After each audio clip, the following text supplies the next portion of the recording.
Welcome to 'Cause We're Nerds, the podcast that covers trends and new releases in comics, movies, video games, board games, and much more. I'm your host, Zach, and with me is my co-host and cousin, Caleb. Hey everybody. Thanks for joining us in our current series, Road to Marvel's Infinity War, where we will be discussing each MCU movie in release order, all leading up to Marvel's Avengers Infinity War releasing this May. You might want to grab yourself a sandwich as we discuss Captain America, the First Avenger. Does this superhero movie actually portray World War II in an accurate setting? How on earth did they fit Chris Evans' head on such a tiny body? And how did the love interest in the movie hit Caleb and myself right in the feels? Find these answers out and more on 'Cause We're Nerds, Road to Marvel's Infinity War, Captain America, the First Avenger. Alright, Caleb, in a fight, who would win? Captain America or Captain Underpants? I think Captain Underpants is the clear winner here. Well, you can just leave my podcast. I mean, he's an Eggman in underwear. That's true. If you're confident enough to wear underwear when you're shaped like an egg, you can do anything. So, Caleb, we're talking about Captain America, the First Avenger today, and I guess this movie actually has a lot of build-up that kind of goes into the movie itself that I guess a normal listener might not necessarily know. Why don't you go ahead and dive into some of that stuff? All right. Well, the first thing I want to mention is that just like all of these Phase 1 Marvel movies, this movie was part of a lot of firsts for Marvel. We didn't mention it last week, but this movie, along with Thor, was the first year that Marvel released more than one film, which was a pretty big step for them. The other thing is that this was their first period piece. And I think to this day it remains their first period piece, right? Yeah, that's true. And so this, along with Thor, were both big risks. We didn't mention this last week, and I wish we kind of would have, but the Avengers started filming a few weeks before Thor came out. So that means that both this movie and Thor were massive risks for the reason that if their films flopped, and audiences did not respond to the characters, the Avengers could have flopped as well, because you've got this entire movie with them in it.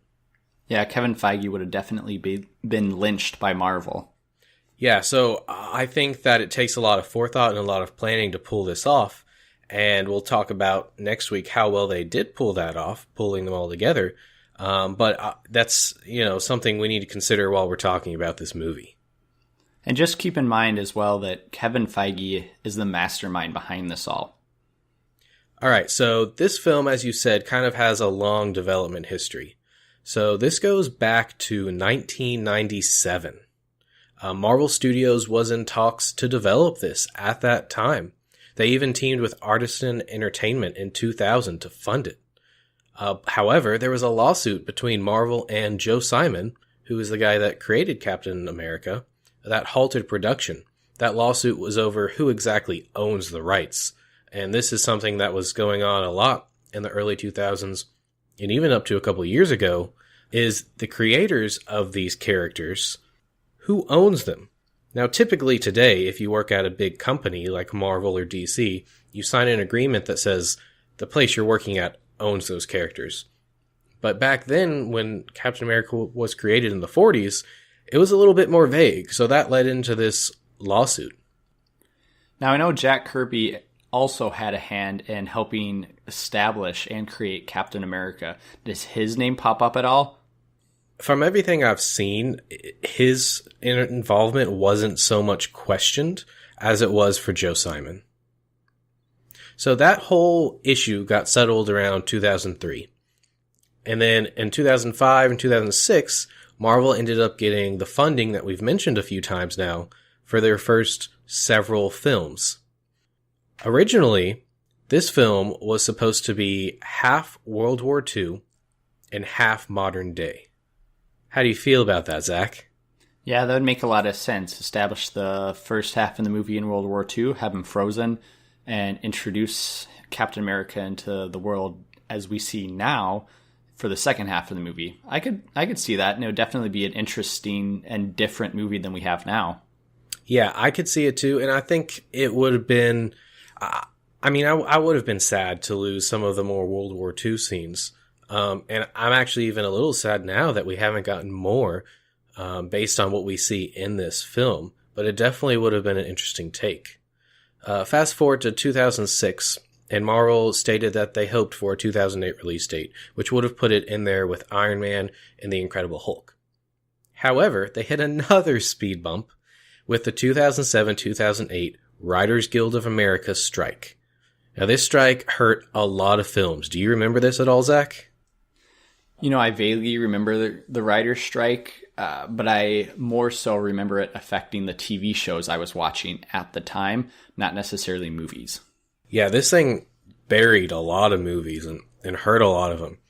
Luckily, Marvel signed a deal in January of 2008 that got the writers back to working on their films immediately. So Iron Man came out, it was a huge success, and on May 5th, that same day they announced Thor and the Avengers, they announced the First Avenger, Captain America, for a May 6th, 2011 release. And you'll notice that title's flipped. So this was originally in the title, because as I was doing some research, I didn't necessarily see that, and if they were planning on releasing the Avengers, that makes sense, but if they were releasing this without the understanding and vision of having a full Avengers film, then calling it the First Avenger or Captain America the First Avenger would have been rather adventurous for them. You're right. I think that prior to like 2005, 2006, when they got that funding, this might have been referred to simply as Captain America. But definitely once they got that funding and they knew what they were doing, it had that First Avenger tagline when it was announced. So Jon Favreau, the guy that directed Iron Man, he approached Avi Arad, who was in charge of Marvel Studios at the time, to direct this as a comedy. But ultimately, as we know, he chose Iron Man instead. Similarly, Louis Leterrier was impressed with some of the concept art they were doing for this film, and he offered to direct it, but Marvel told him no. Everybody wants Captain America, but only one person can touch it. And that man is Joe Johnston, who signed on in November of 2008. Now, I want to talk about Joe a little bit with you. Do you mind? I want to talk about Joe too. Caleb, what movies had he done before he started directing Captain America? All right, so when this film came out, I didn't know a whole lot about this guy. I kept hearing that he did this movie called The Rocketeer, which I still haven't seen. It's on my list. I need to see it. But I looked up his filmography for this recording, and I was actually very surprised and impressed. I knew that he got his start in the industry originally as a special effects guy. I had no idea which films he was a special effects guy on. Do you have any idea? Go ahead and tell me. He got his start as a concept artist and effects technician on the very first Star Wars film. You're saying Star Wars. Star Wars A New Hope, Star Wars before it was A New Hope. Yeah. He got his start on that film with George Lucas.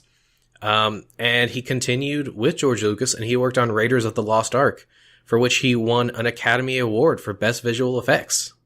And that's an interesting bit because I feel a lot of this movie has some of those Raiders of the Lost Ark elements in it. I agree. I felt several of those as well, and I'm sure we'll talk about them a little bit more as we get to them. But moving on from that, this guy has some pretty big movies that he's directed. In '89, he did Honey, I Shrunk the Kids, a childhood favorite of mine. After that, he did The Rocketeer in '91, and then The Pagemaster in '94, which was also a favorite of mine growing up. The Pagemaster, however, and The Rocketeer were not very successful commercially when they came out, so he kind of had a downslip. Right after that, in '95, he did Jumanji, one of the biggest family movies ever made. Great movie, classic. And then following that, he was actually set to direct Hulk, that movie that we ended up getting from Ang Lee, Hmm. But he dropped out in 1997 for reasons that I couldn't find. Next after that, he did October Sky in 99, and I'm not sure if you've ever seen that film, Zach, but that is a very, very good film about some students who build like model rockets and stuff. And it was very highly reviewed. However, right after that in 2001, he did Jurassic Park and Hidalgo in 2004, and then The Wolfman in 2010. Hey now, Hidalgo was a great movie. I mean, they didn't do great commercially. Aragorn showed up in it, so. I've never seen it, so I can't say. But that's his filmography up until this point. And so something that's kind of I found very interesting about this is that he's had some really high highs, but he's had some low lows. Sounds like for Captain America, he was looking for a comeback. That's exactly right. So he came onto the project and he kind of took control of it. In April 2010, they did flip that title, so it became Captain America, the First Avenger. And then they did most of their casting between March and June of 2010. Interestingly, Jeff Goldblum was originally approached to play Senator Brandt, which he obviously turned down, but we will still see him again in the MCU. That's right, but much later. And so, Caleb, talking about casting, they actually have a ton of big names in here, I guess, in this movie. Mm-hmm. Yeah, this was, for me, my most anticipated Marvel movie because of the casting up until that point. I mean, I knew Chris Evans from Fantastic Four, which we'll get to in a second. I knew Hugo Weaving from the Matrix trilogy, as well as Transformers, where he voices Megatron. I knew Tommy Lee Jones from such terrible films as Batman and Robin.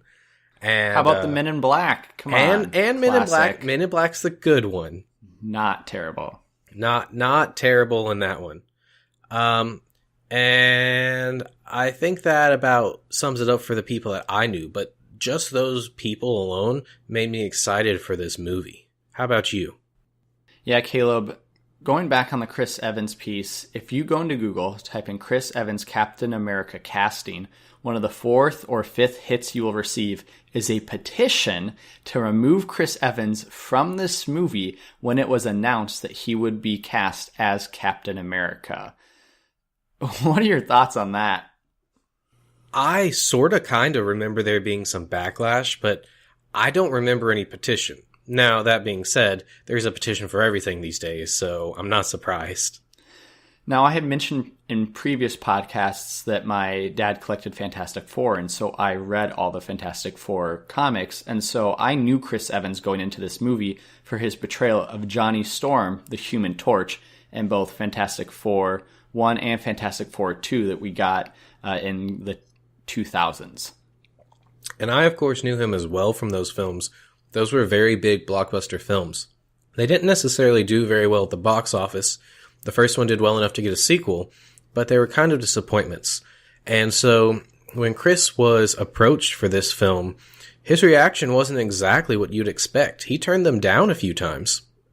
And apparently for the casting of Captain America, they went back and forth whether to ask Chris Evans. I know Kevin Feige said he wasn't exactly sure if that was the right casting choice to start off with because he thought audiences would associate him with the Human Torch instead of Captain America. Interestingly enough, another runner-up was John Krasinski. Caleb, do you like The Office at all? I hope I don't get insulted here or made fun of, but I have never really seen The Office. Then you will get insulted by me. After we're done recording, however. No.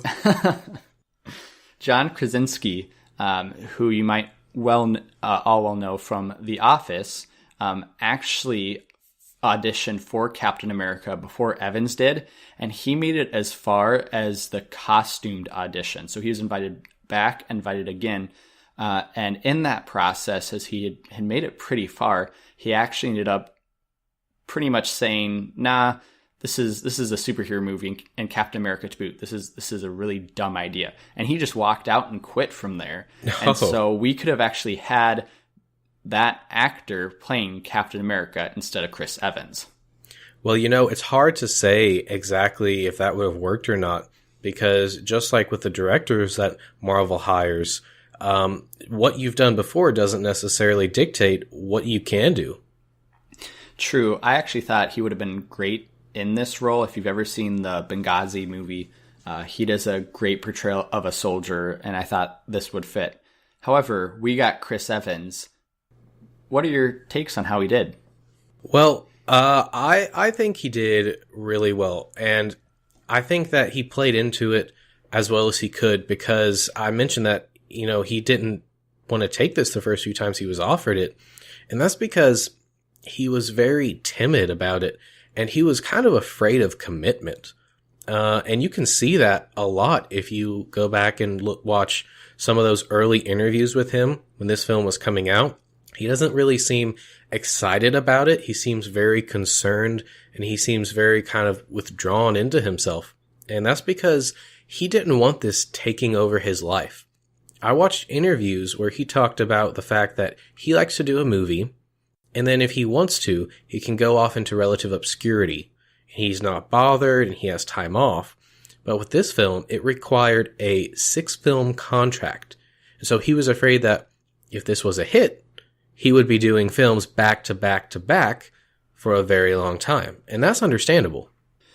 What I really like about Chris Evans is that I feel like he has really embodied the idea of Captain America. I believe it was a month ago, there was a video going around Twitter of a bullied kid, and Chris Evans even tweeted out, he's like, hey, why don't you and your mom come join me at the Avengers Infinity War premiere this May? Chris Evans, he's a go-getter. He's not going to shy away from saying what he believes is right. And, I appreciate that, and that he not only acts extremely well in these movies, but he also takes that Captain America persona, and he lives that out as a human being. And that's something that he's grown into over time. I think that really, it started to show after Captain America, the First Avenger came out a little bit, but especially after the Avengers, he was in full swing. He was loving it. You could see in interviews, he was excited. And I agree. He is so perfect for this role, and his embodiment of it, and the way he acts. And I think that out of all of Marvel's castings, I mean, they've had some great ones, but I think that his is one of the best simply for the fact that it's incredibly difficult to cast this character to begin with. When we look at casting, we also have to recognize that this is the second MCU movie that has a character change. The character stays the same, but the actor shifts. And interestingly enough, this also portrays to the Iron Man movies. Ah, yes. Howard Stark, here played by Dominic Cooper. A young man, very different from the one we got in Iron Man 2. Do you think this affects the movie at all? From my point of view, when I'm watching it, I didn't feel like this casting change really upset the character as much as it did with Rhodey in Iron Man 2. Well, this is a different situation, because with Rhodey, it was two different guys playing the same character at the same age. And with this guy, you can't have the dude that played him in Iron Man 2 playing him here, because he's just too old for the role. And you see this a lot in Hollywood when you have different time periods in the same film, or across a series of films, is you have different characters, different actors playing these characters. And I think that he leans into who Howard was in those videos. Obviously, it's not exactly the same. Howard had grown older and a little bit more mature in those videos, but I can totally see how it's the same character as well as Tony's father. Yeah, Caleb, I would agree. And so with that interesting backstory and taking the casting into consideration, why don't we go ahead and dive into Captain America, the First Avenger, with a quick synopsis. It is 1941, and the world is in the throes of war. Steve Rogers, played by Chris Evans, wants to do his part and join America's armed forces, but the military rejects him because of his small stature. Finally, Steve gets his chance when he is accepted into an experimental program that turns him into super soldier Captain America. Joining forces with Bucky Barnes, played by Sebastian Stan, and Peggy Carter, played by Haley Atwell, Captain America leads the fight against the Nazi-backed Hydra organization. And so the movie opens up and we find ourselves in Antarctica. If you look off to your left, you can see a scene of the Hulk with a gun and Bruce Banner. Just kidding. You need to listen to our Hulk podcast to get that joke. However, what I do appreciate about this opening is that right away it solves one of my first questions. Is going into this movie, I couldn't remember how did they solve for the question, how come nobody has found Captain America in the last 60, 70 years that he's been missing? However, after the scene opens, one of the agents asks, how come nobody has spotted it here before? And whoever found him simply states the weather changes so much. And he's like laughing as he's saying it because as you're shown, it's a tundra. It's a very harsh place.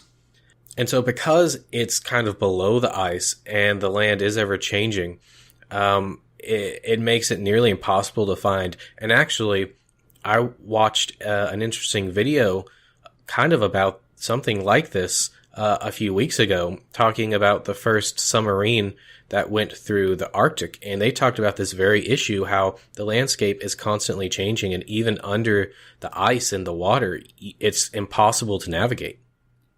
Yeah, so they start off with a very believable explanation why they have just now found the Cap. So my big question in this opening is, who are these two guys that come to see this plane? The guy says that they're from Washington, and once they go down into the plane and they find Captain America's shield, one of them says, "Get me the Colonel," which leads me to believe that they're not shield.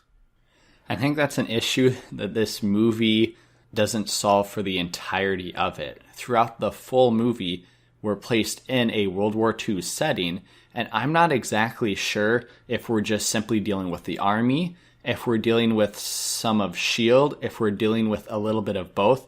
It's never very clear throughout the whole movie, and I think this sets the scene for that. And I paid attention this time because I knew that was an issue, and there's a few hints here and there that helped clear it up, but it's definitely not overt. And so after this opening scene, we jump to find ourselves way back in the past, in 1942 in Norway, in a random town, and we go to the cathedral. And it's here that we find the Tesseract. That's right. Johann Schmidt, who is a Nazi commander, plows into this place and is ranting about mystical power and the power of the gods. And in this room, we get a whole bunch of Easter eggs and tie-ins to Thor. For example, you see Yggdrasil, which is the tree of wisdom, tree of life that separates all 9 realms in Norse mythology that we talked about in Thor. And you see that painted or carved on the wall. That's right. And also on this viewing, I noticed that there's a carving or a statue on top of the casket. And I believe it's Thor because he's wearing a helmet that has wings on it, which is classic Thor. Now, Caleb, what's interesting about this scene is once the Germans, or you suppose they're Nazis, arrive, they start speaking in English with German accents. And this is something I like to pay attention to in movies because I feel like movies tackle this, I don't want to say issue, but just tackle Germans in 2 ways. Either A, they talk in German in their own language and it's all subtitled, or B, and I feel like the majority of movies go this way, is that it's in English with a just German accent, which makes sense to the viewer so we don't have to read subtitles, but on the other hand is not accurate whatsoever. What are your thoughts on that? Well, I think you nailed it when you said it makes sense to the viewer. A movie is a piece of entertainment, right? And especially with something like this where it's going to be enjoyed by tons and tons of people, a lot of whom are children, they would have a very hard time reading the subtitles for a film like this, especially going very quickly. So it makes more sense to just give them a German accent and let them speak in English. Also, was that tank massive, or was it a regular tank that just appeared massive? I flip-flopped throughout this entire scene as I couldn't tell. And I flip-flop throughout the entire movie, because you see this tank, and I guess tanks of the same type throughout the entire thing. And sometimes they look like they're, 5, 6 feet tall like a normal tank. And sometimes they look like they're 10 or 12 feet tall. So I'm not really sure. Yeah, if you're listening to this right now, go ahead, #TankGate, #cause we're nerds, let us know. Are they regular sized? Are they ginormous sized? What's the verdict? #TankGate. And so Johann Schmidt comes in, as we mentioned, and he finds very quickly what he's looking for, and he calls it the Tesseract. They don't show it in this scene, but it's alluded to that it was the jewel of Odin's treasure room. I thought that was a nifty call out to our previous MCU movie. Yeah, it's very well done and very marvelly. What's also interesting is after he pulls that out, he states, and the Fuhrer digs for trinkets in the desert. And Caleb, I don't know if you know a lot of history behind World War II, but there's actually a ton of truth to this. If you go back and read anything about the Nazis and the movement that Hitler started, they were obsessed with the occult during World War II. For example, Hitler scoured, when he came to power, for anything titled death rays, because he was convinced there was something like that in the regime when he took over. After coming to power, a lot of his officers were known as for getting their horoscopes drawn to predict if they would win battles and what they should do. Himmler backed research on the Holy Grail and a medieval devil worship. He actually also, Himmler himself, sent an SS division to Tibet. And I believe another general also founded an organization of SS witches, like a witch division. And so the Nazis themselves were very deep into the occult, thought they would look for the Holy Grail, for Atlantis, for mystical objects that would give them an edge over the war. And I know we talked a little bit about this in our opening. You see that in movies such as Indiana Jones. You see a lot of that if you've ever played the video game franchise Wolfenstein, which I think this movie takes a lot of hints from. You can read about in books and watch it in TV as well. And so I thought that was like an interesting call out to the history. And it's also why I think this mythical side to what we think are Nazis, and we'll later find out Hydra, works extremely well. I agree. And I also think that this is a good time to talk about how this movie handles history as a whole. One of the big concerns with this film when it was coming out was America has moved on. Captain America as a character is a very pro-American character. He's very idealistic, and he stands for those traditional American values. And those just weren't popular when this film came out. And especially when you consider the entire world, how would the rest of the world handle something like this? And I think that they handle that, and also the subject matter of the Nazis, very well, because those things are there if you want to look for them and you want to see them. But they're kind of shoved into the background, right? You're put in their world, but they're not the focus. They take World War II, Caleb, and they marvelize it, right? And so we had mentioned Iron Man, its opening scene in Afghanistan is probably more brutal than any of the scenes that we see in this movie, which I think for this movie, it works. Yeah, this movie has a very much lighter tone, even with all of the war settings. And so you're right, it's perfect for this film. We also get a little hint of Johann Schmidt's secret identity as after he takes out one of the Norwegian citizens, that some of the blood splatter is found on his pin that has the Hydra symbol on it, with only the skull painted red. That's true. I didn't even notice that. Keep your eye open. No. Every podcast I'm bringing that up. All right, so after this, we move on to our introduction to our main character, Steve Rogers. We jump to a health clinic, and something that I think is really clever, he and another guy are behind newspapers, and they're talking, and they're there to sign up for the army. And he folds his newspaper in, and man, is this guy tiny. Now, Caleb, most actors for this role have to gain a ton of weight, all mostly in muscle mass, and look excellent. Obviously, for this role, Chris Evans had to lose about 2 feet and about 150 pounds. So how was that possible in his contract? Well, you see, what he did was he didn't eat for 2 years, and then he kind of cut his legs off and re-sewed them together so that he could achieve that level of shortness. That's Jared Leto style acting right there. Oh, isn't it? No, for real. This was one of the most impressive things at the time this film came out that I had ever seen. Yeah, I thought the CGI, for the most part, looks extremely well. Like, they did a great job putting Chris Evans' head on another body. Do you know what body double they used? I don't know the guy's name, but they actually used several techniques to do this. So, of course, we know that Chris Evans bulked up for this role. We see his physique later in the film, and that's what he actually looked like while filming all of these scenes. He got his moment with his shirt off. Oh, he did, everyone. And this time he was kind of oiled up. I think they're progressively getting worse. Hashtag men's rights. Come on.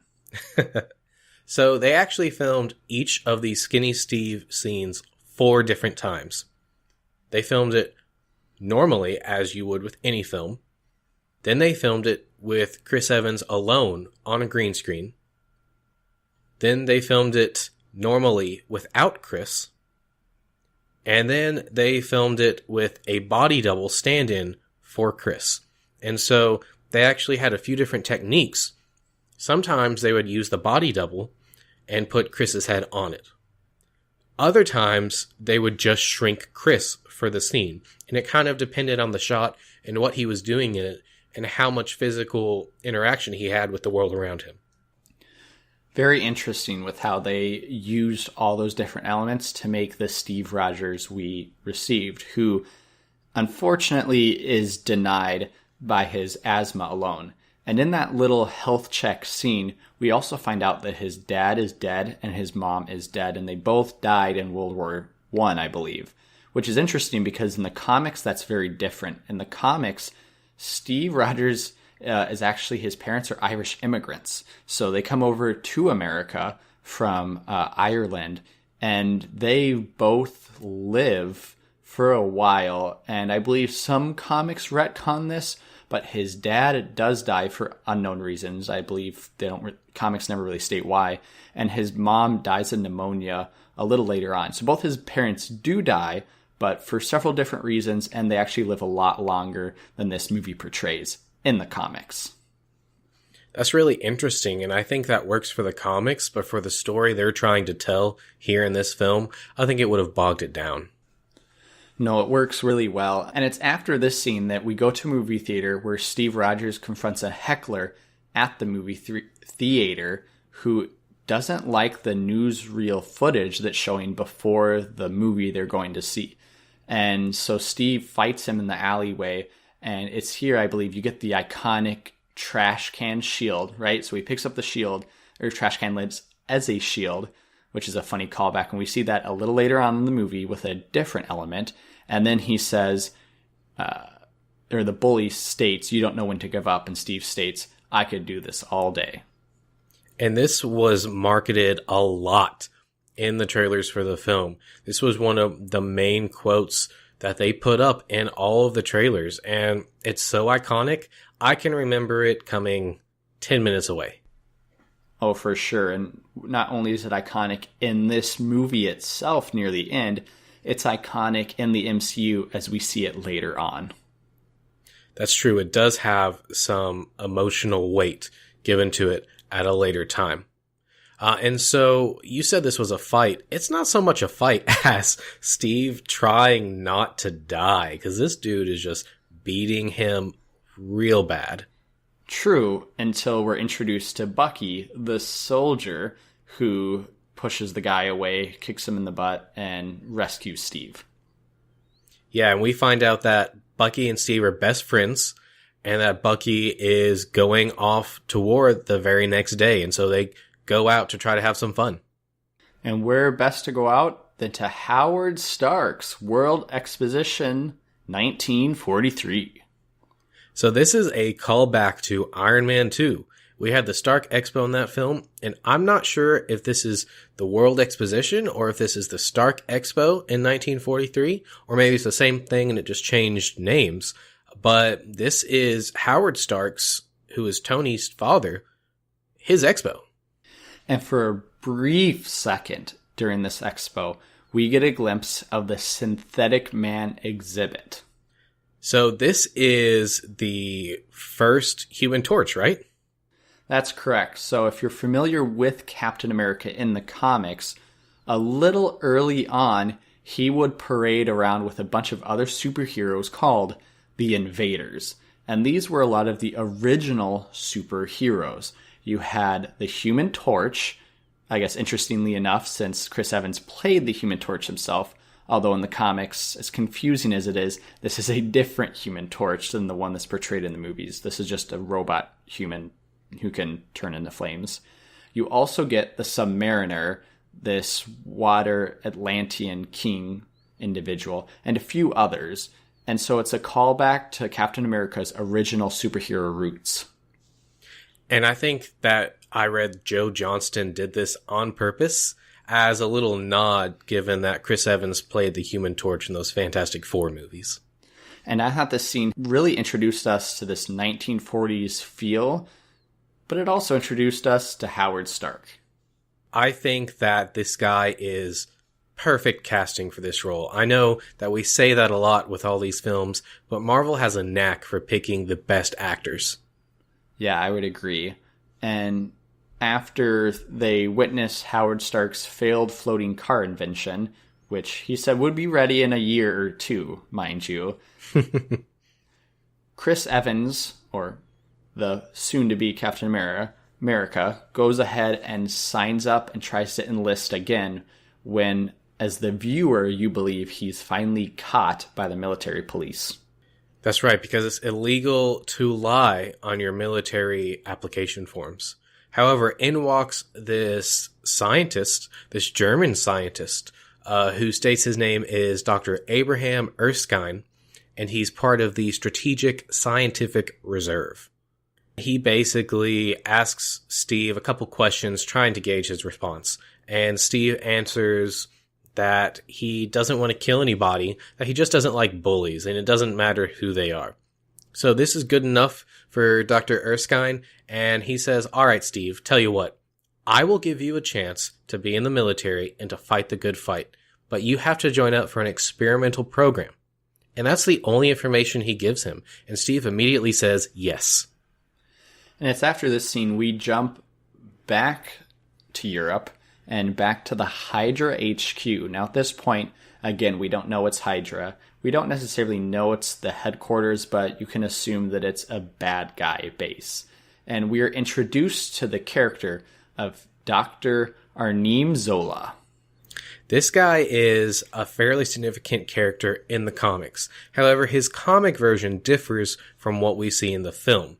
In the comics, he's pretty much this big robot with his face on a TV on his stomach, which we do get an Easter egg for the very first time we see him, because we see him through this sort of magnifying glass that has his face enlarged on it.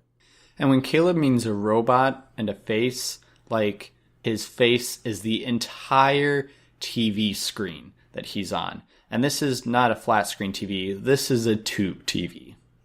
This was one of those characters that was invented way back in the day and it's not so practical. So we see in this scene that basically Hydra is trying to harness the power of the Tesseract. And this is the first scene that we actually see it out of the box that he got it from in Norway. And I have a question about this, Zach. Yeah, what's your question? It's probably the same I have, but shoot. This thing is really, really bright. Why? It's not bright later in the movie, and it's not bright in the Avengers. Well, I don't understand what happened. Because not only is this one of the most powerful objects in the known universe in the MCU up to that date, but it can also be used as a nightlight. That is why, Caleb. That is why. It's the world's first dimmable light. No, that's an interesting observation. I think it's just simply they wanted it to have it bright so it seems super powerful, and in later films they just retcon that and dim it. My question will come later on about transporting such a valuable and energetic source of energy. Energetic source of energy. I like that. Hashtag Zach quote. There's a lot of hashtags this episode. Hashtag Tankgate. It's happening. Hashtag hashtags. So after we visit the Hydra compound, we go back to the army base for a bunch of training scenes. And it's here we're introduced to a bunch of characters as well. We get our first glimpse of Agent Carter. Now, Caleb, my first question was, is this Agent Carter the same actress and same portrayal of the TV show that we get? Yes, and we'll talk about the TV show a little bit more at the end of the podcast.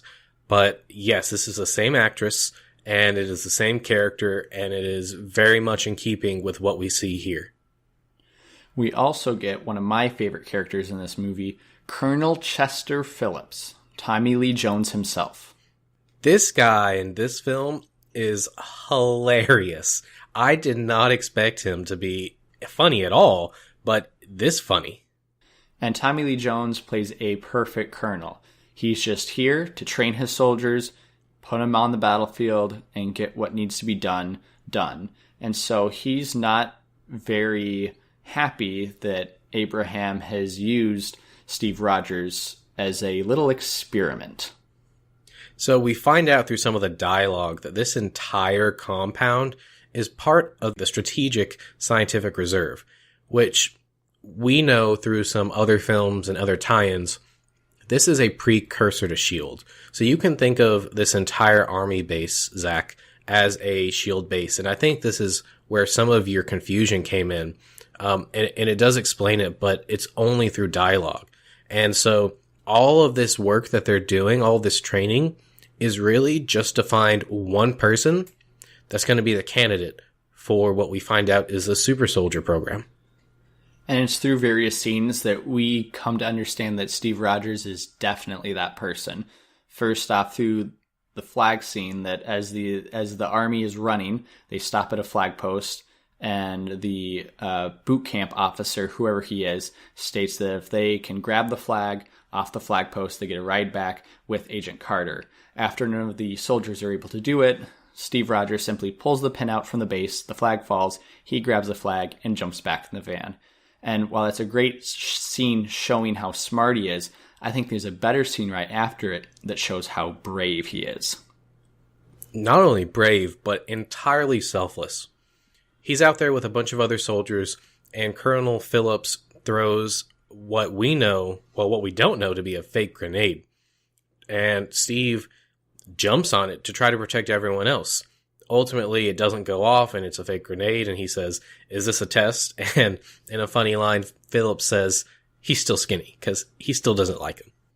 Right after that scene, Steve Rogers is in his bunk, and he's approached by Abraham Erskine. And Abraham kind of has a dialogue with him, and it's here that he shows Steve Rogers that he was picked because of what's on his inside. That, yes, a lot of the other soldiers were stronger or more physically fit, but it's your character on the inside that matters to him. What did you think of this? Was this a little too cliche to you, or did it work? I think because of the way they played it, it was very sincere, and so it totally worked for me. And it made a lot of sense considering what we've seen that serum do in other films, such as The Incredible Hulk. What didn't work as well for me was that we find out that Abraham Erskine also used this formula on Johann Schmidt, foreshadowing that something terrible happened to him because he is a terrible person. Yes, we get a glimpse that Johann Schmidt is the Red Skull. Now, in the comics, the Red Skull actually appeared in Captain America #1, but he wasn't Johann Schmidt.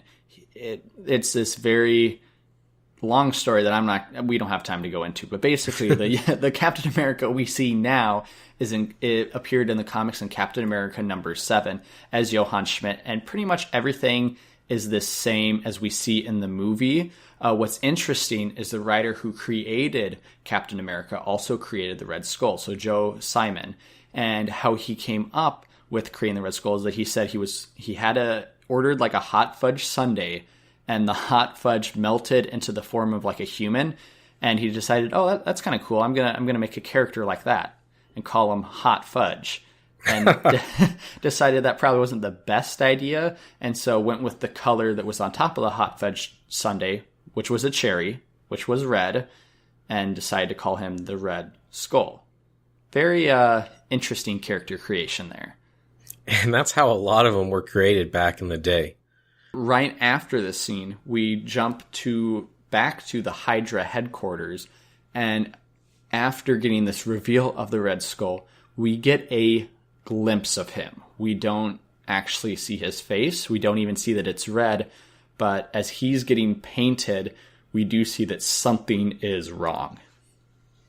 That's right. Arnim Zola walks in, and we see that the painter who's painting him has just mounds and mounds of red paint on his little paint holder. And we also find out in this scene that they have found Abraham Erskine because he ran from them. So we kind of get a sense of how terrifying they are through the foreshadowing of his appearance and how he's able to use that to hunt down his enemies. We jump back to Brooklyn, and this is when we go into a SHIELD compound, ? Caleb, was this SHIELD? Was this the Army? They're in Brooklyn, but where actually are they in Brooklyn? I don't know exactly where in Brooklyn they are, but I think this is another one of those strategic scientific reserve bases. We find out that Howard Stark is actually either part of it or helping them. Either way, he's very, very heavily involved. And we find out that there's senators there and all kinds of people that have gathered and pulled strings to make this experiment happen. So they strap the scrawny little man, Steve Rogers himself, in. And as they're doing the experiment, one thing that I thought worked really well was that he just started screaming about the pain. And Peggy Carter runs out and they go to turn it down, and it stop. The machine doesn't stop, but it zooms in on the casket where Rogers is, and he's like, "Don't, I can still do this." And so they turn it up, they crank it up to finish the project. And when this finally finishes and that thing opens, this was just a little mind-blowing to me, because just moments earlier, you see this tiny guy who, especially at the time, was very, very convincing that he was a real person. And that thing opens up, and we see this monster of a man with all these biceps and massive, massive muscles. And he comes out, and everybody in the room is impressed. They can't really believe it. And in fact, there's a funny part where Peggy comes up, and she sort of very quickly reaches out and touches his chest. And that was something that was not supposed to happen. That was kind of just a straight up reaction from her. She was like, I gotta touch this, I guess. Come on, Caleb. If you were there, you would touch Chris Evans' chest. Hey man, I'd touch it even if I wasn't there. If you have a mental image of Caleb walking up to his TV screen and caressing the TV screen once that scene appeared, you're probably correct. You know, I instantly regret saying that. And unfortunately for S.H.I.E.L.D., there is a secret Hydra agent in their midst. And so he pulls out a Zippo, explodes a bomb, pulls out a gun, and unfortunately kills Abraham. What's interesting is that Zippo, I believe, is not only an interesting 1940s callback, but in the comics, the Red Skull had a cigarette lighter, cigarette weapon. Remember, these are old comics, so stay with me. And this was known as the Dust of Death. It was this red dust that would get on your skin and kill you in minutes. And it would come from both his lighter and his cigarette itself. And so I believe this is kind of a callback to those early comics. Something else in this scene that I was watching very closely for, and we've mentioned a couple times in this episode already, is the serum. We see them open up this round thing that's got several vials of the serum in it. And when they are loading it into the machine, they pull out all of them except one. And I'm sitting there thinking, oh, that's the one that's in the Incredible Hulk that they pull out.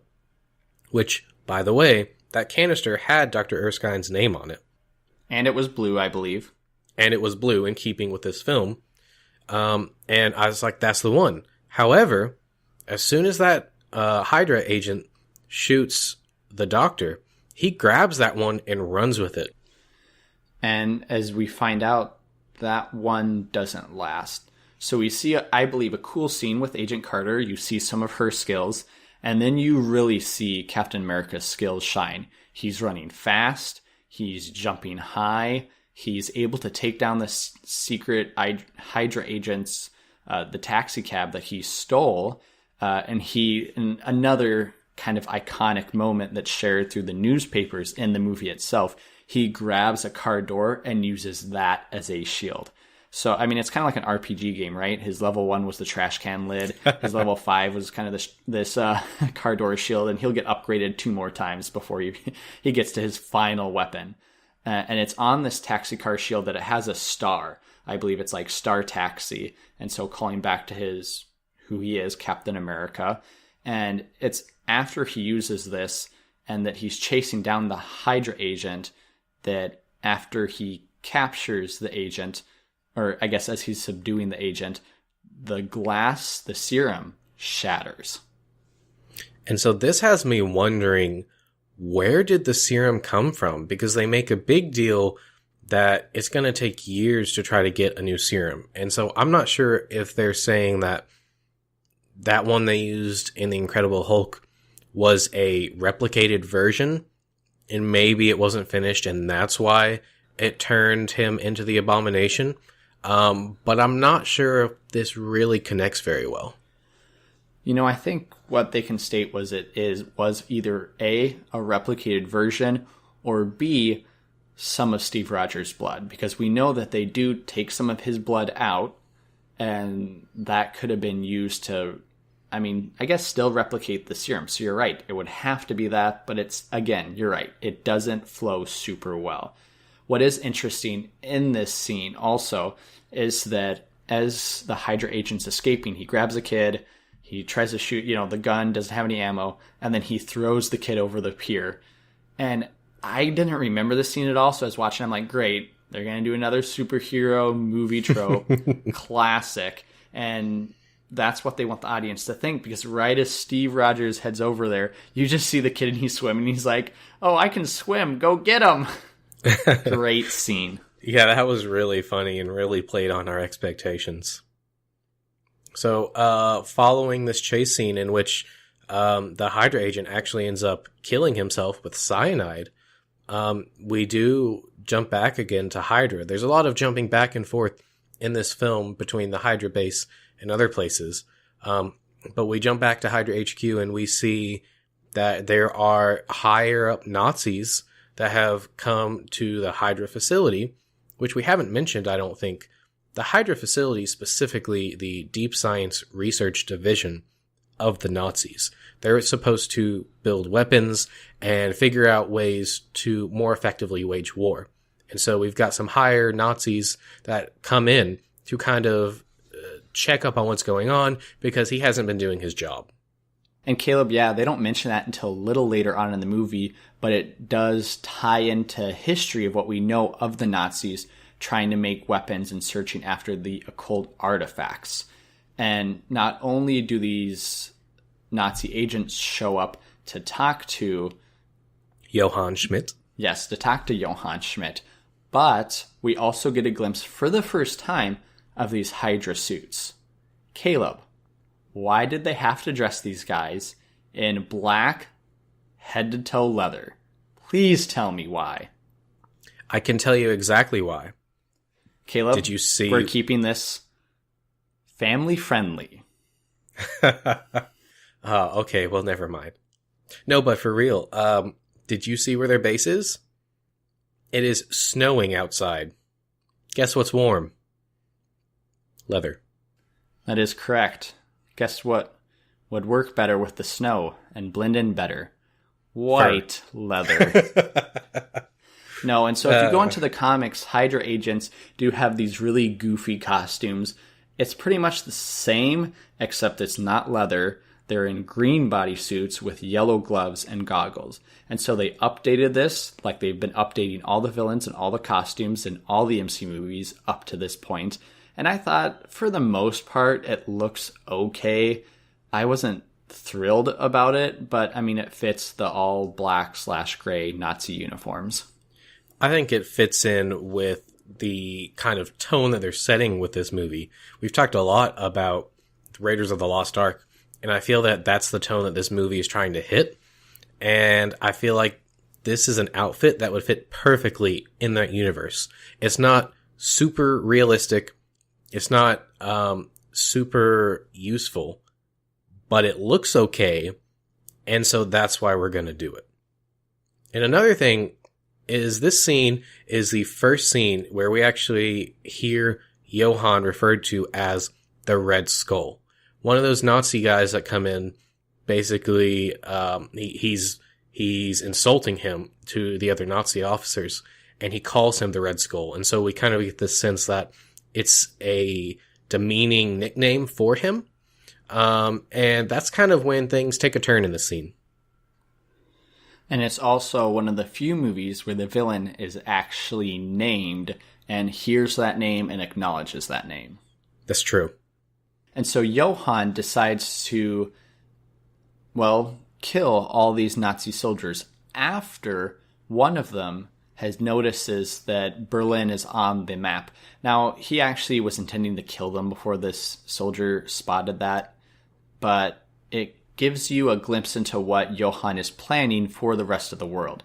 Caleb, what did you think about why Johann, A, wanted to kill these Nazi soldiers, B, wanted to destroy the entire world, and C, well, just his motivation in general?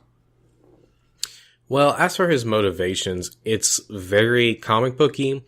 It's very 1940s of the movies, right? Nazis are evil. Nazis are the bad guys. What do they want to do? They want to rule the world.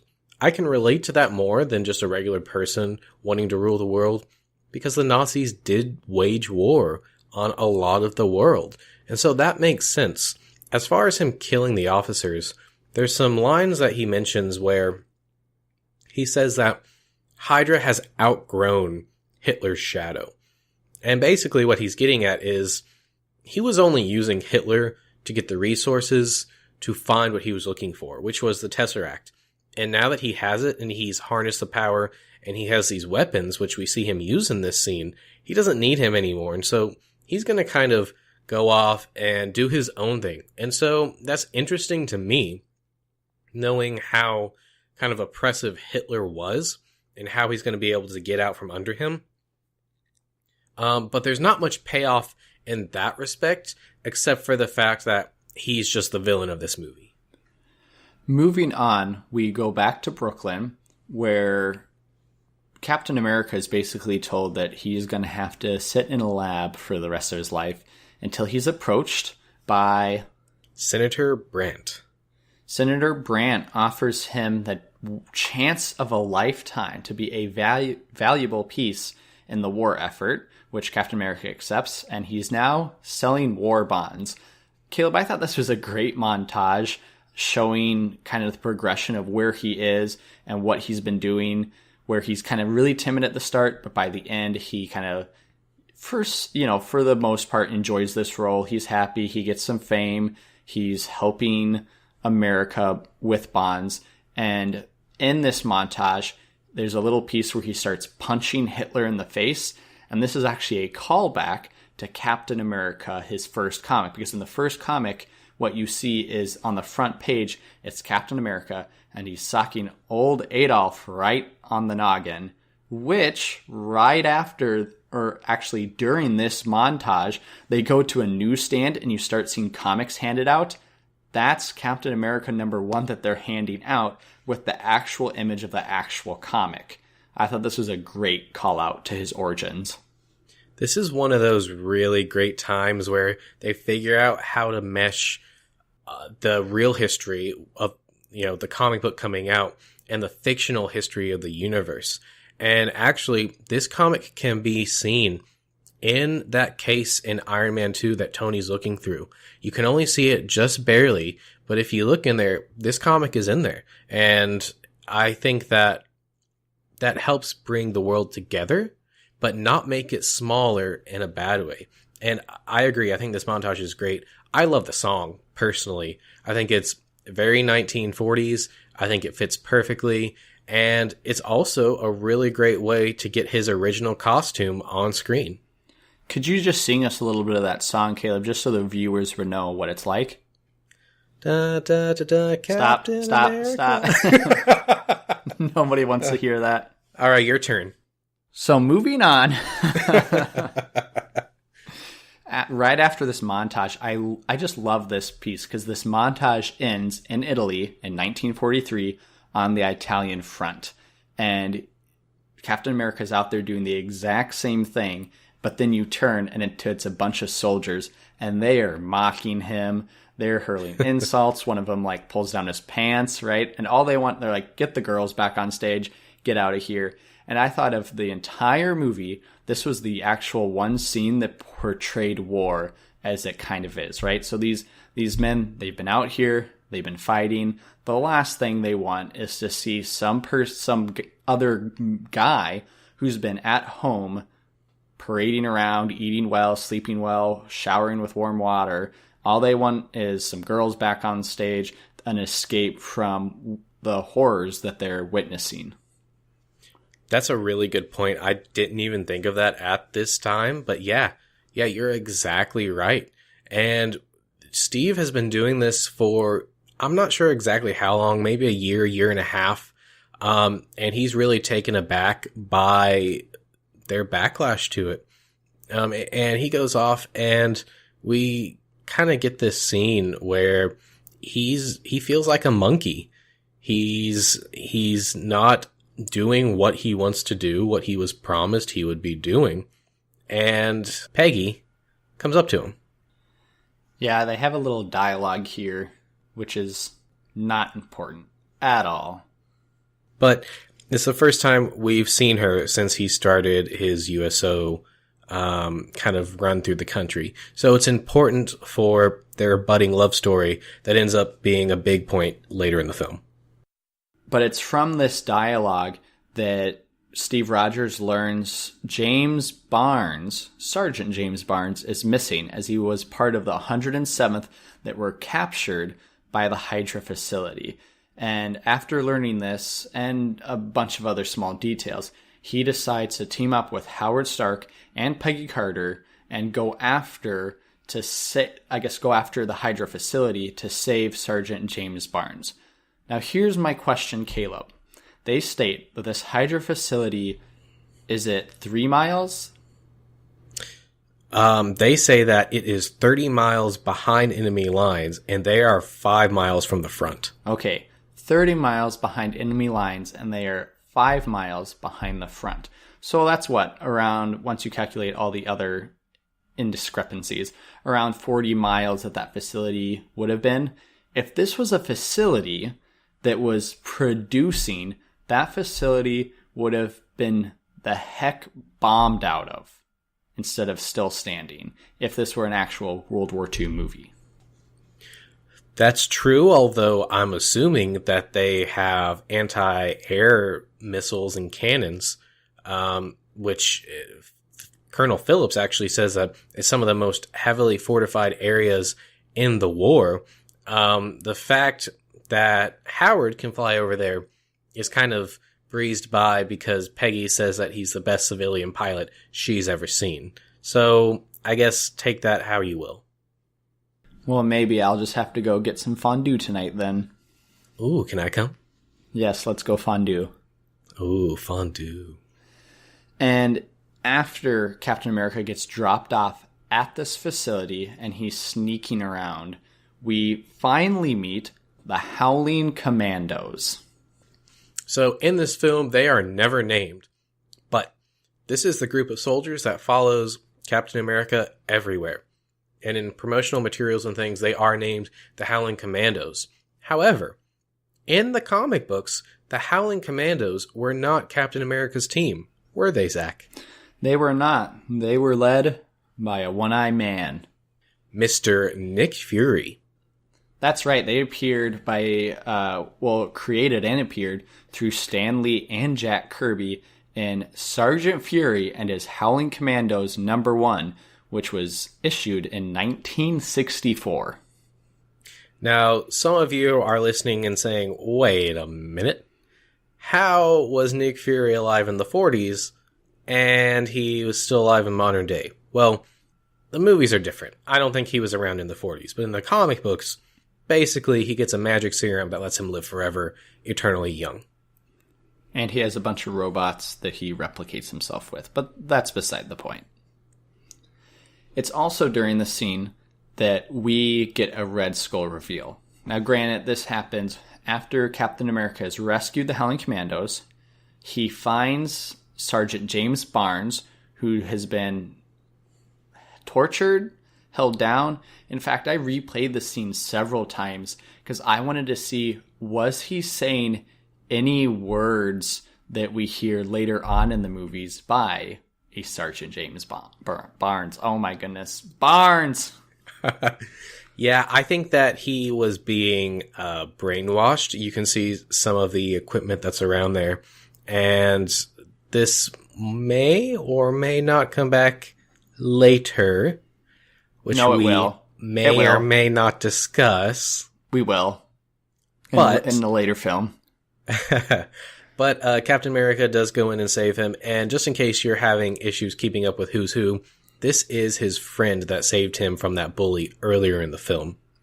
So not only do we see James Barnes again, but we also finally get a Red Skull reveal. So with the compound blowing up, the Howling Commandos escaping, Johann Schmidt decides to take off his mask and reveal his Red Skull. Why did you think he decided to A, take his mask off, and then B, keep the mask off for the entire rest of the film? Not counting the viewers, just plot-wise. Well, I actually haven't thought of that up until this point, and so I'm kind of sitting here processing that question, and I think it's maybe for a couple different reasons. Up until this point, he had really been under Nazi rule, right? When he killed those officers, he's announcing that he is coming out from under their rule and becoming his own thing. So I think for him, this is one, symbolic because he's showing his true colors, and two, maybe he was only wearing the mask to appease the Nazis because, as history tells us, Nazis, especially Hitler, were very obsessed with the Aryan perfection, which he didn't really show, but he still was closer to that than he would have been if he walked around with his giant red skull of a face. And so I think that's a reason. I think maybe another reason is because he has come face to face with basically another version of himself, because both he and Captain America were created from the same serum, they're kind of two sides of the same coin, right? And so he wants to show himself to what is symbolically kind of his brother, if you will, so that they can really look at each other and face off, I guess. And then, of course, for the film itself, it's because it's dramatic and it's a good time to reveal that this guy has no face. And it's also during the scene that I believe Dum Dum Dugan, the Howling Commando with the mustache, and one other of the Howling Commandos jumps into a tank. Hashtag Tankgate. What size was it? By the way, Dum Dum, it's a dum-dum name. But boom. I'm leaving this podcast right now. No, but I was going to say, he's actually one of my favorite characters in this film. And he pops up in some other TV shows and other things down the line. But I guess it's his actor. I don't know what else he's done. I know that actually he was on Arrow fairly recently. But, man, I love his portrayal of this guy. He just seems so happy and jolly. I kind of want a friend like that.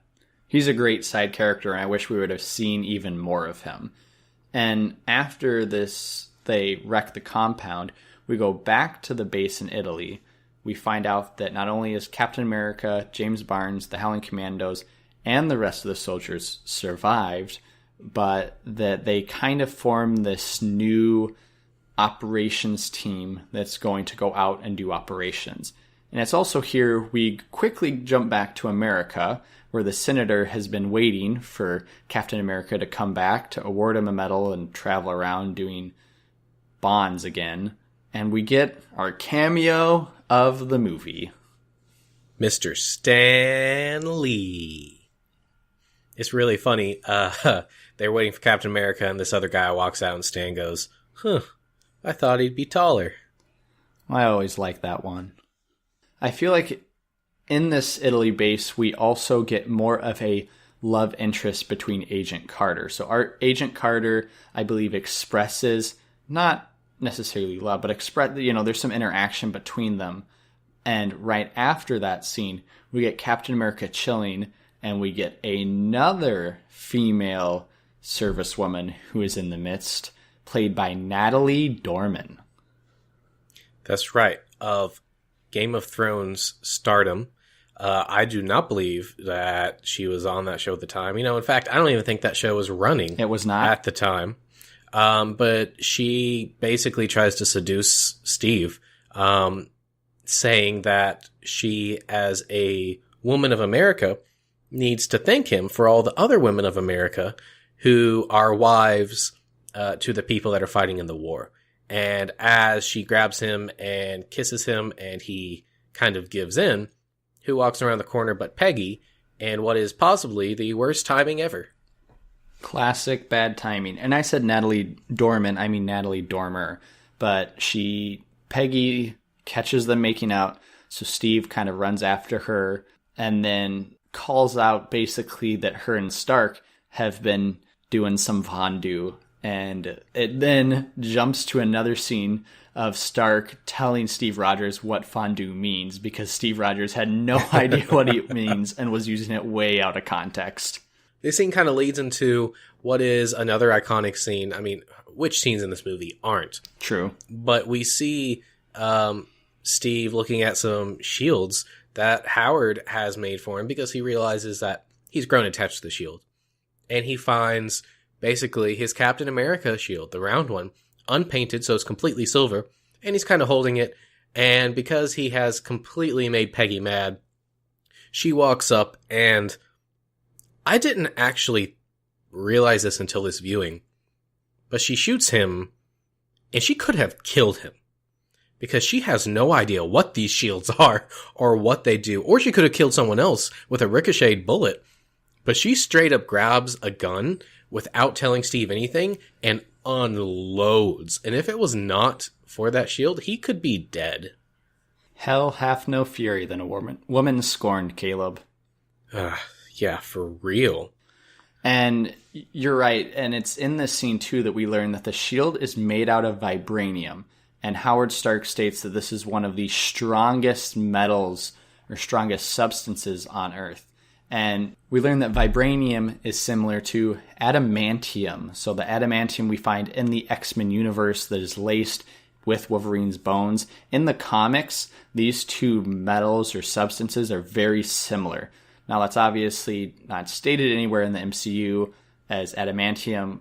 I believe they can't even state adamantium since they don't own the rights to that. But here it's vibranium. After Steve gets the shield, he also basically gets a fancy new outfit. And I was wondering, Zach, how do you feel about this World War II outfit? Because Captain America's outfit, his traditional one, which we pretty much saw as he was selling bonds, is a very difficult thing to translate into live action and make it look good and not silly.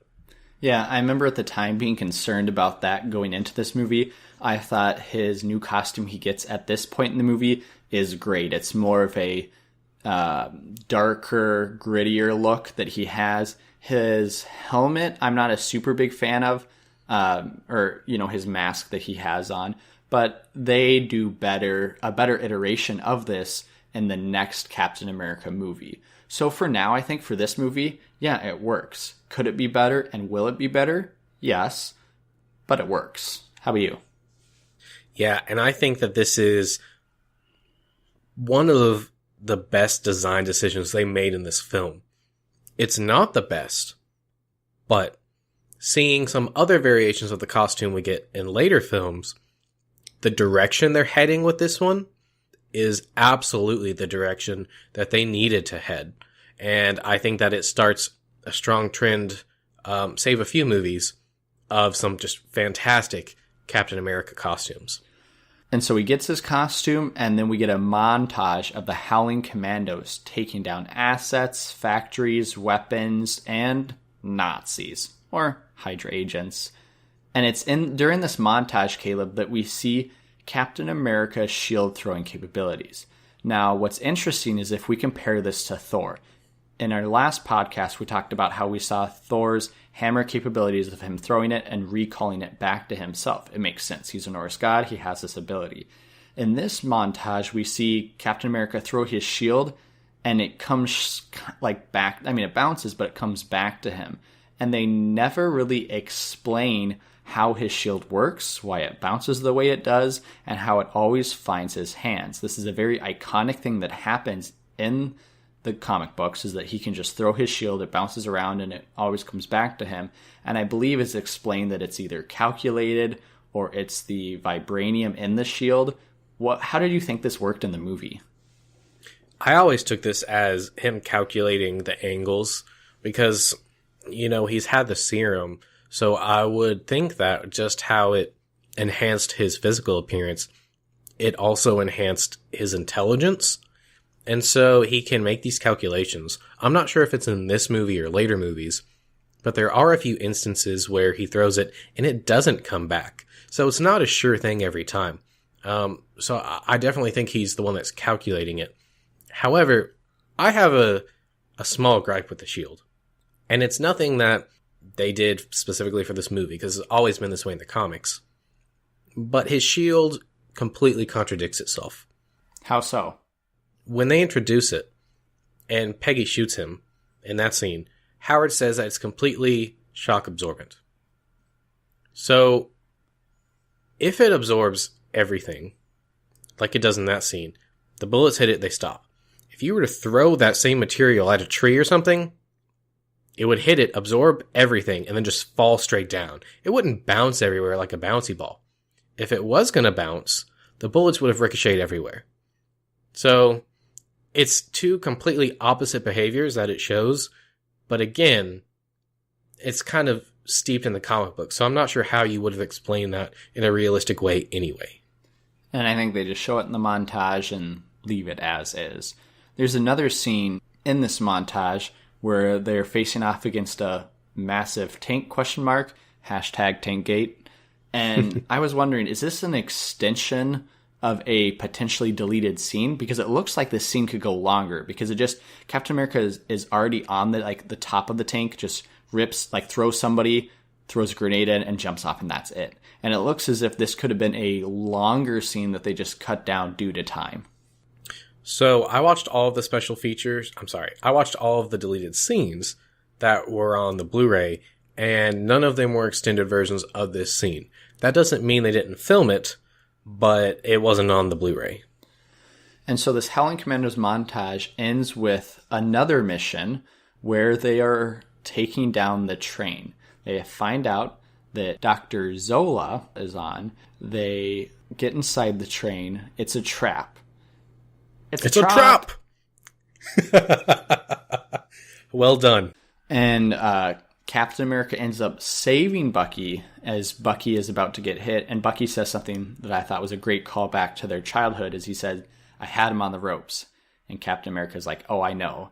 Which is the same lines they used in the alleyway scene after Bucky helps Captain America up. Steve Rogers says, oh, I had that bully on the ropes. And Bucky's like, oh, yeah, I know. Yeah, this film is really good about doing those callbacks and making us remember earlier scenes that kind of helps us build an emotional connection to the characters. And so as they're making their way through the train, there's a point where Steve drops the shield and Bucky picks it up. And in the comics, Bucky actually became Captain America for a few years. And so this is kind of an homage to that idea. Unfortunately, this idea doesn't last long as Bucky is blasted off the side of the train, hangs on for a second, and falls. Now we see him falling into the snow. Obvious, if you've read the comics, you know that that's not the end of Bucky. He will be back. However, in the movie itself, it looks like that is it. He is dead. What's interesting is as he falls, I didn't see his arm getting cut off. There was no scratches on his arm, which would have been an interesting call to his new look. But it's obvious that his arm either had to be cut off to save him, it got frostbit, or something else happened to it. Following Bucky's apparent death, we do go to basically a prison that Arnim Zola has been captured. And it's here that he lays out all of Schmidt's plans. And so this is shared with Captain America, with the Howling Commandos, Peggy Carter, the whole group. And they decide the best way to defeat Schmidt is to simply knock on his front door. That's right. They go barreling in and cue major fight scene. Now, Caleb, is this another deleted scene? Because we see Captain America on this high-tech bike. And where did he get this high-tech bike? Why are there all of a sudden 6 other Hydra agents on high-tech bikes following him? And then we see him pressing different buttons. You can obviously tie this to Howard Stark, but it would make a lot more sense if there was some deleted scene where Howard Stark, again, is showing him tech. Captain America points at a bike and is like, yes, I'm using that. Well, again, there was no deleted scene on the Blu-ray, but maybe since they're all on these high-tech bikes, it's something that they stole from a Hydra facility. And so Captain America breaks into the compound, gets captured on purpose, correct? Correct. And as he is talking to the Red Skull, who gets ready to shoot him, the Howling Commandos come in, create a distraction, and they start destroying the compound itself. And it's somewhere in the scene, Caleb, where Captain America states, I can do this all day, which, again, is an interesting callback to the original 10 minutes, 20 minutes when he states that in the alley. And so this scene goes on for a little while, and we get a bunch of action, and the Red Skull gets on a plane, and they chase after it. But this all comes to a head when Captain America's on the plane, and he notices that there's all these bombs that have the names of major cities listed on them, and he's trying to stop it. And through a couple scuffles, he finally makes it up to the bridge of the plane, or the piloting room, whatever you want to call it. And Red Skull's there. And Caleb's here where they fight, but in the end, the Red Skull ends up with the Tesseract, and he gets teleported away. And it's this kind of final fight scene that I have tons and tons of major gripes Well, I got 3 huge ones, but it doesn't work for me. My first one I wanted to talk about was, why the heck was the Red Skull sucked away randomly out of nowhere just for holding on to this cosmic cube? That is a fantastic question. Well, we find out in later films that the Tesseract is actually a case for an Infinity Stone. And we know that the Infinity Stones hold great power. One of those stones, which we'll talk about next week in the Avengers, has the ability to open portals. Now, I don't know if they all have that ability, but it's not too far of a stretch to say that this one could do the same thing. As for why it happened, I have no idea. Plot convenience, the fact that they wanted to save him so they could bring him back for another movie, which they haven't. Maybe the Red Skull was thinking of going off to a sunny beach somewhere and sipping on a nice margarita, and so it teleported him off. I don't know. I don't have a good answer for that one. That's true. We could see him appear again. I mentioned earlier in the podcast that one of my gripes about the Tesseract is if this teleported him away, why didn't it teleport him or one of the scientists who were working on converting this into a power source earlier on in the movie? Because somebody would have to touch it to remove it from the box that he found it in. Well, if you notice, they actually don't touch the Tesseract for, I don't know, this might actually be the first time he touches it now that I think about it. They have that little claw thing that they use to grab it for the entire rest of the movie. So maybe that's why it teleports him off, because it's the first time it's been touched. Second gripe.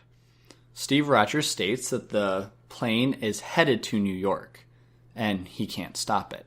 However, as we've seen earlier on that plane, he could simply knock the bombs out and have them fall into the sea so that the plane simply flies over the states and doesn't drop anything. Discuss. This is probably one of my bigger issues with this ending as well. I actually have it written down in my notes. Did Steve have to crash the plane? And the answer is no. But even if the answer was yes, let's trace a map. I went ahead and I Google mapped this, Caleb. I said the Alps to New York. Where does he fly? If you go on a typical flight path, you are flying directly over the Atlantic Ocean. There is no ice even close to you. You're so far away from the Arctic that it's not even funny, right? However, let's just assume that for some reason, to avoid some type of submarine missile, they decide to fly a little ways up. Well, you still have to pass Greenland, which is far off from that flight path. So even if Steve Rogers did have to ground the plane, he'd be grounding it directly into the Atlantic Ocean with no ice caps, no Greenland, nothing remotely close to an Arctic near him. Well, let's say that the Arctic doesn't really matter, and let's just focus on him needing to crash the plane. I don't think he could attempt to land it, because he's not a pilot. He would probably crash it, and there's a really good chance that the bombs would go off. However, could he drop the bombs in the middle of the ocean? Maybe. I don't know. We see him do it to one of them. I don't know how many are actually on this thing. Maybe that was just one room. Because, as Arnim Zola said, the Red Skull's plan is to take over and attack everything. So maybe there's 10 rooms just like this. And maybe he's going to get to New York before he can stop it.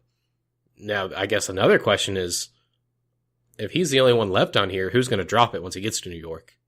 I don't know. But again, he can't land it because he doesn't know how to fly. So it is a plot convenience that he has to crash it. But man, is it emotional. And what adds to the emotion is that during this scene, he talks to Peggy Carter. And he asks her for a date, right? To go dancing. And she states someplace, and he states that he is going to meet her there. What did you think of their relationship during this movie? I said last time that Thor was the best love story that Marvel had done to that point. This immediately one-ups it. Agreed. It's not a forced love story. And watching it this time, you realize they don't even have that many scenes together. But it feels very natural.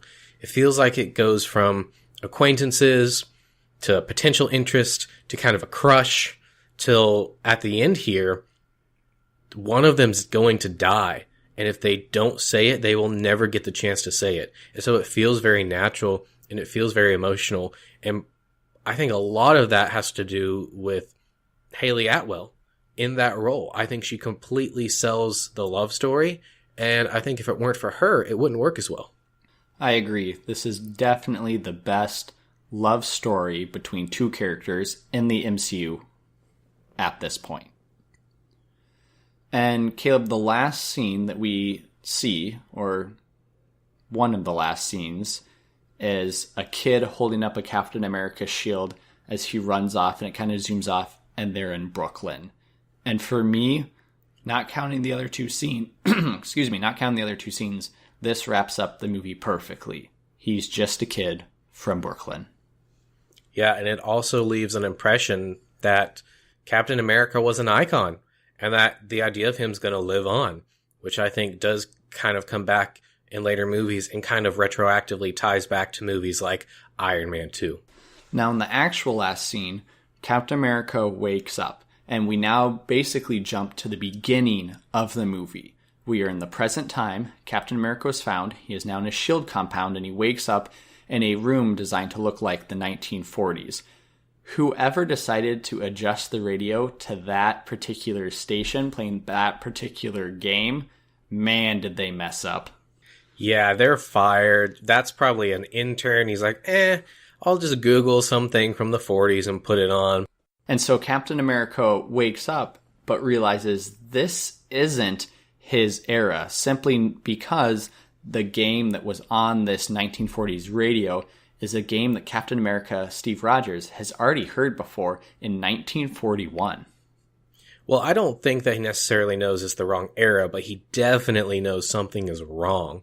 And that's what causes him to question the woman that comes in, and what ultimately causes him to break out of this room and go running down New York City. Iconically, he ends up in Times Square. Nick Fury, the one-eyed man himself, finds him. They have a little discussion, and for the most part, I thought Steve Rogers was very calm. But he turns and Nick Fury asks him, "Are you going to be all right?" And Steve Rogers says, "Yeah, I just had a date." Which is heartbreaking and a very emotional way to end the film. But I do want to talk for a moment about Samuel Jackson here. I mentioned how in some of the other films, he didn't feel threatening enough. He didn't feel like he was true to the character. Here, I feel like he nailed it. He had enough sympathy and emotion for the occasion of someone waking up 70 years later, but he also still had that sternness, which really starts to come through in the next few movies. And also, this scene actually has an extended version on the Blu-ray, which answers a few questions. One of the things is Steve asks him how he survived, and Nick Fury responds very honestly and says, "We don't really know. Maybe it was the ice, maybe it's the serum, maybe it's both." And there's a few more kind of smaller revelations, but I think the way they cut it in the final film is a bit better because it's shorter, it's a bit more punchy, and that line at the end just hits you in the gut. Yeah, that line, Caleb, it got me in the feels. And I think so far, this is probably one of the most emotional scenes and emotional lines, simply because that love story worked extremely well throughout the movie, and then it ends with that punch in the gut. My last question when we're talking about this movie, Caleb, what in the world was that end credit scene? I did not remember that this was on Captain America, and I sat through that end credit scene going, what? You don't remember this? You know, I do not. I do remember that the Avengers came out only 1 year after Captain America, which would make sense why this end credit scene is the way it is. Oh yeah, I totally remember this. I think it was a rumor that this was going to be the after the credits scene before I went into the film. And so it starts off with just a scene of Captain America punching a punching bag, and Nick Fury's there, and we'll find out next time that this is actually a scene from the Avengers. What follows that, however, is our very first look I believe, at the Avengers film. We see shots of the helicarrier bridge. We see shots of Maria Hill, which is a character we'll get to next week. And this was very exciting for me and for all of my friends at the time. Yeah, this was definitely exciting during that time. And no other Marvel movie up to not where we're reviewing in this podcast, but just 2018 has ever done that. They're now all scenes. No one has ever replicated a mini trailer as their end credits scene. And I think it's for good reasons, because just like we're talking about these movies as a build-up to Avengers Infinity War, that was the movie that they had been building towards for a few years. Avengers was the culmination of their experiment at that time. They had done all these movies, and that's what everyone was looking forward to. And I remember watching this and just being so stoked for the Avengers. So it worked at the time. It doesn't necessarily work now, but that's okay. It's just an end credit scene. I agree. And I think that a lot of these teasers in credit scenes don't work as well after you've seen the film and the following films, but they're not meant to. They're meant to be there for the first time you see it to give you a tasty morsel of what's going to come. In the theater, not in the home. Exactly. So Caleb, after reviewing this movie, upon its release, how did it do in the box office, and how was it done commercially and critically with its success and ratings past that? So critically, this movie was received fairly well. Even now, it's got a 80% on Rotten Tomatoes and a 66 on Metacritic, which is higher than both the previous 3 films in the Marvel Cinematic Universe. Financially, it had a budget of $140 million, and it had a worldwide gross of $370 million.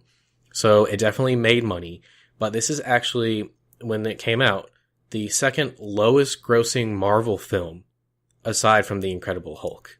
Every other film, aside from those two, has made more money. And even actually looking at all the films, even through now, that still remains true. That's very interesting. I didn't know about the fact that while this was obviously received well critically, that commercially it didn't necessarily live up to standards. It was probably a bit of a disappointment for Marvel, but I think Marvel was also bracing themselves for something like this because they didn't know how it would go.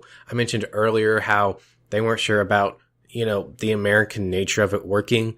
In fact, in foreign countries, they gave them the option to pick the title. They said it can be Captain America, the First Avenger, or it can just be the First Avenger. And there were a few countries that did pick that alternative title. But even with that worldwide gross, it's still the third highest grossing film set during World War II after Saving Private Ryan and Pearl Harbor. That's incredible. You mentioned this a few podcasts ago. What's not so good for Marvel is still amazing in the general world of films. You did good, Kevin Feige. You did good. So, Zach, how did this movie set up for the Avengers? I mean, we've already talked about a couple of ways, but what did this do for the Marvel Cinematic Universe as a whole? I think this really built up excitement for the Marvel Cinematic Universe. This was a year before the Avengers came out.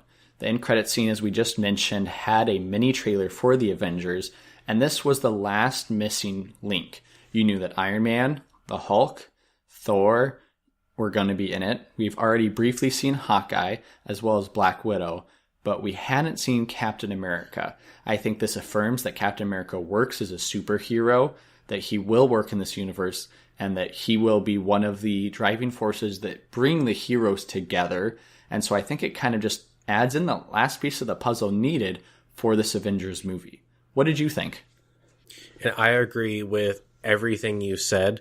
If I were to rate the Marvel movies prior to the Avengers that were most connected to the story of the Avengers, it would be Thor and Captain America would be the two most closely related. Thor probably winning out for the sheer fact that Loki appears in the Avengers. But Captain America would definitely be a second, because the Tesseract is a very big plot point for that film. And I think that without this film, that idea in the Avengers wouldn't have worked as well. I think that a lot of people were very scared that Captain America wouldn't work, because in the comics, as you know, Zach, Captain America is the leader of the Avengers. And so they were concerned that it wasn't going to gel. And as I mentioned earlier in the podcast, this success meant that Avengers was going to be more successful than if this had failed. So it did a lot for the Marvel Cinematic Universe. And it's definitely one of the pillars that I think holds it up to what it is today and sets it up for the future of Captain America movies and the unexpected directions they'll go. And I'll just go ahead and say this right now. The Captain America sequels, not as much this film, but the sequels are some of my favorite Marvel movies ever. And I agree, and I think that'll show when we start reviewing those movies and then putting them on our rating list. But those sequels built off super well. Chris Evans, as an actor, develops his portrayal of Captain America and does a phenomenal job with his work. All right, Zach. So I want to talk, before we rate this movie, a little bit about its legacy outside of specifically the Marvel movies. You talking more specifically about World War II, America, superhero movies, or the 1940s? All of the above. And the big thing that comes to mind is Peggy Carter was in this film. She was a massive fan favorite. She was so liked that they made a one-shot about her on one of the Blu-rays. And that was so well received that she ended up getting her own series that ran for 2 seasons.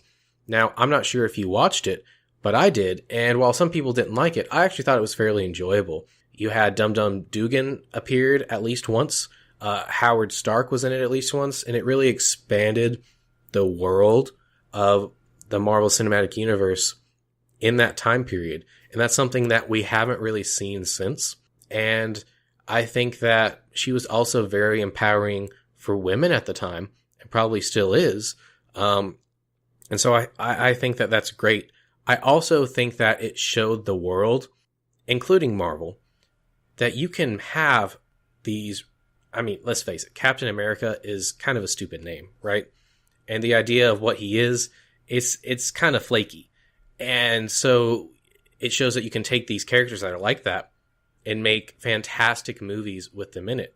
I mean, if you compare it to the other superhero movie that came out that year from DC, Green Lantern, this is head and shoulders above that. And Green Lantern, in my opinion, had so much more potential to be interesting and intergalactic and memorable than Captain America does. But Captain America clearly won out. And thankfully, Ryan Reynolds does redeem himself. But Caleb, yeah, I mean, I would agree. I remember when they canceled Agent Carter, and I had a few female friends who were very upset by its cancellation. I think she was a great protagonist. I think she was a great, not only symbol, but like a character, just representing, women in general, as a lead actress in her own TV show. I never watched it myself, but I heard it was a great show. And so I thought that was a great legacy that this movie left behind, as well as we previously mentioned just the legacy of Chris Evans being and embodying Captain America and calling out what he doesn't see as right, either if that's on social media or in person. That's exactly right, Zach. And so one last thing before we go, we mentioned the one-shot. This film also has a one-shot on the Blu-ray titled A Funny Thing Happened on the Way to Thor's Hammer. Now, Caleb, I don't have a Blu-ray player because I'm very poor. So if you'd like to sponsor this podcast, please contact us at causewe'renerds@gmail.com. But Caleb, go ahead and tell us, what's this one shot? What happens in this one shot? So have you actually seen this before? I have not, no. Oh, okay, that's really interesting. Have you seen any of the one-shots? I have. I've seen a lot of them, but if I have seen this one, it would have been a long time ago. Okay, well, this was the second one-shot that Marvel had done. The first one we discussed last week called The Consultant, and both of them are kind of centered around Agent Coulson. And while the last one was to fix a plot hole, this one is just kind of a fun thing, right? It's in the title. A funny thing happened. So if you remember back in Iron Man 2, Coulson tells Tony that he has to go do some other stuff in New Mexico. And he goes off, and in this one shot, you see he's driving to Puente Antiguo, which is the city in Thor. And while he's on his way there, he stops for gas, and he goes in, and Coulson is just a hilarious character. He bends down, and he's got 2 packs of donuts. He's got powdered donuts and chocolate donuts. And he's kind of crouching there just trying to decide which one he wants. Nice. All of a sudden, and it's night, by the way, and he's the only one there except for the clerk. And so all of a sudden, some guys walk in and basically start robbing the place. And Coulson kind of very funnily stands up. He's like, "Oh, hey, hi, I'm here." And they're like, "Okay, well, slide your stuff over." He's like, "Okay." And they turn back around, and he's like, "Oh, well, I also have this gun. You might want this." And so they're like, yeah, you better give us that now. And so he goes over to another row, and he slides it over. But when he does, he goes like full on ninja on them. He grabs this bag of flour and like chucks it across the room and hits one of the guys in the face, and then just charges straight towards the other guy and like jumps off the side of the shelving where they keep the stuff, and like does this wall kind of jump and kicks the gun down. The guy shoots himself in the foot, and he like kicks or punches the guy, and he takes them down in like one hit, right? Nice. It's very funny. It's very new to kind of show Coulson that way. And then, of course, he goes up to the counter and he lays their giant gun up there, and he's like, "I'm going to take both of these donuts. I couldn't decide." And then he goes off, and he's on his way to Thor's hammer. And it doesn't have a lot of significance in the overall scheme of everything, but it's another one of those great world-building things. And they don't do these anymore, and I wish they did. But for each one that does have a one-shot, we're definitely going to talk about it. And that's a great one-shot, Caleb. Great world building. All right, Caleb. So this is our 5th movie in Phase 1. We're almost near the end of Phase 1 in the Marvel Cinematic Universe. Where does Captain America, the First Avenger, line up with your rating of all the movies to this date? So we've talked about this movie at length. I've said a lot about it. Watching it this time, I did get a little bored. I think around the hour mark, it starts to sag a little bit. It's not as interesting as it is later on or earlier than that. Watching it for the first time, it might have a little bit of that in there, but I don't think it's nearly to the point that I experienced it. And I think that's just my own fault for having seen this film so many times and not being as excited for it because I'm more excited for the things that come after it. However, this is a phenomenal film. We've talked about it. It's the best love stories Marvel's ever done. It's their only period piece, which is done really well. The acting is phenomenal. The casting is phenomenal. The plot, maybe it could use a little bit work here and there. We didn't really touch on it that much, but it's serviceable. So I enjoy this film a lot. And so when I'm trying to rank it, it's a little bit more difficult for me. Last week, I had Iron Man 1 as my number 1 spot. Number 2 was Thor. Number 3 was The Incredible Hulk. And number 4 was Iron Man 2. I still stand by those rankings.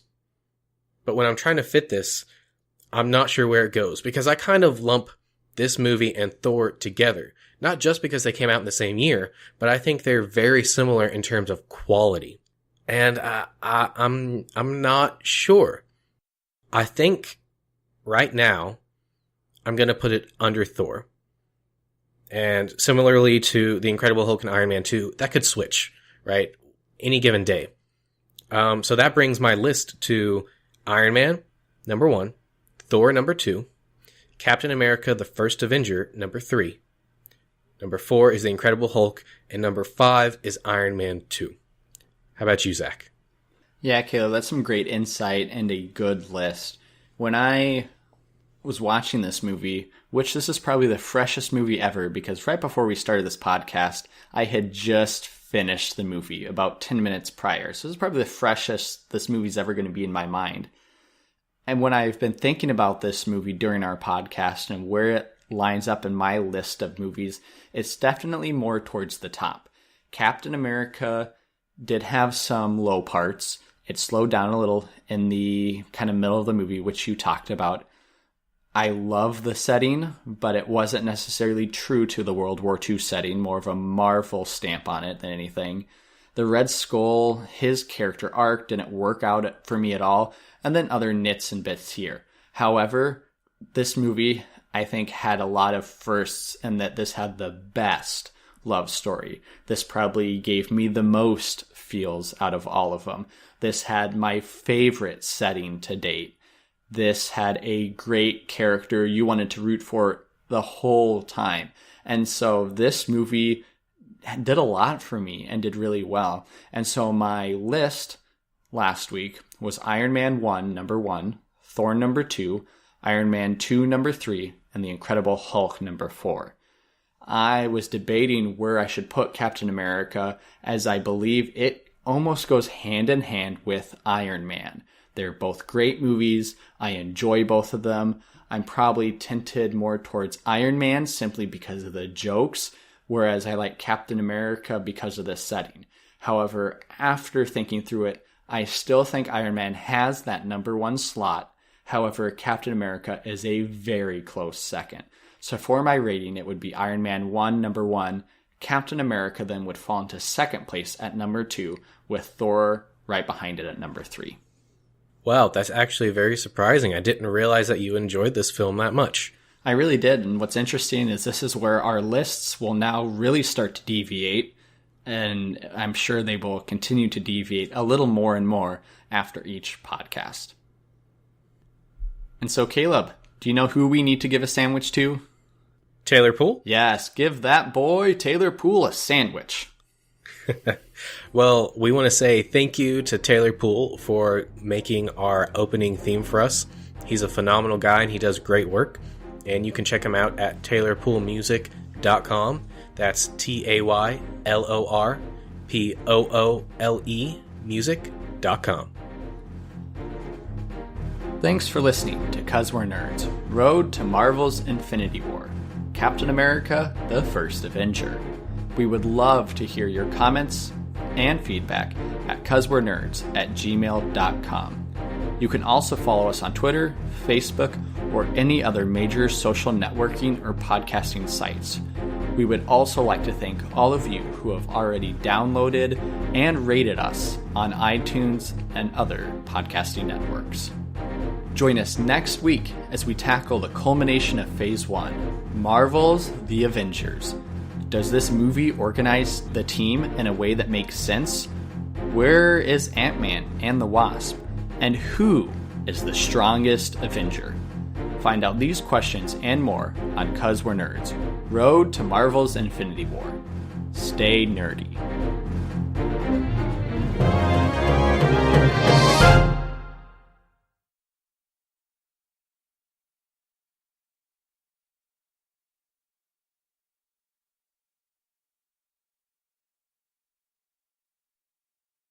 Are we going to go after this and go get some fondue? Yep. Fly up to Minnesota. Dude, what are you talking about? We're sitting in the same room together. Oh, yeah. Yeah, I mean, you look great today. Caleb just caressed my shoulder. No, I didn't. Like he caressed Steve Rogers' abs. Nope. And moving on,